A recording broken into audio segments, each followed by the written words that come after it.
So here we have the Hyundai Tucson. I'm going to start off by showing you inside the boot, and then we'll hop in and run through some controls from there.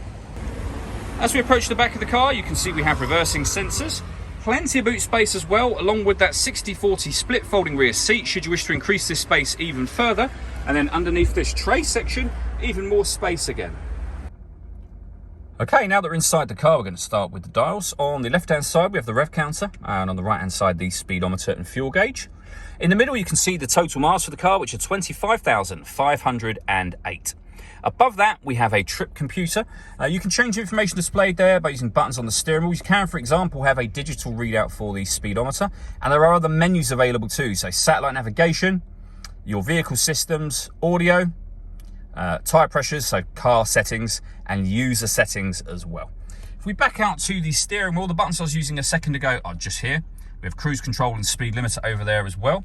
On the left-hand side, we have stereo and phone controls, including voice activation for the phone. You'll only be able to use the phone controls after such time as you pair the phone up to the car.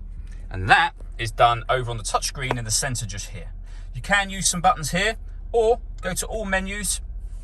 And then from there, for example, you can pair your phone, you can access your satellite navigation.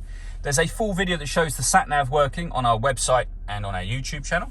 You can listen to the radio, and you'll see this car has got, up here, you can go band, and you'll see that we've got DAB, FM, and AM radio. If you want to listen to your own music, you can do. Nothing is connected at the moment, but if you hit media, we've then got Bluetooth audio, USB input, auxiliary input, Apple CarPlay, and Android Auto as well. So loads of ways of listening to your music in this car. And if I pop the vehicle into reverse, you'll also see we have a full color reversing camera as well. Working our way down from that, we have dual zone climate control. So you can adjust the passenger temperature, the driver temperature. You can increase and decrease the fan speed. You can determine where you'd like the air to be distributed once it enters the car.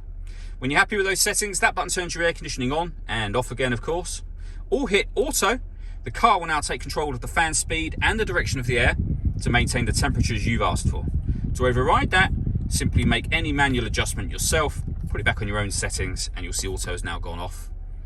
We have a heated driver's seat and heated passenger seat, both with 3 different heat settings on each. We have 2 12-volt charging sockets, as well as the auxiliary and USB inputs I mentioned a moment ago. A 6-speed manual gearbox, and then these buttons just here. So you can turn the parking sensors on and off. You can turn the stop and start on and off. This car is designed to cut out when it's stationary in traffic to save you fuel. That system is off when the light shows. And then the final 2 are downhill brake control, and this one will change the driving mode, or the steering mode, sorry, from normal to sport. All that leaves me to say is thank you for taking the time to watch this video. If you'd like to come and see the car in person and have a test drive, please feel free to call any of our MJA sites. We'd love to hear from you soon.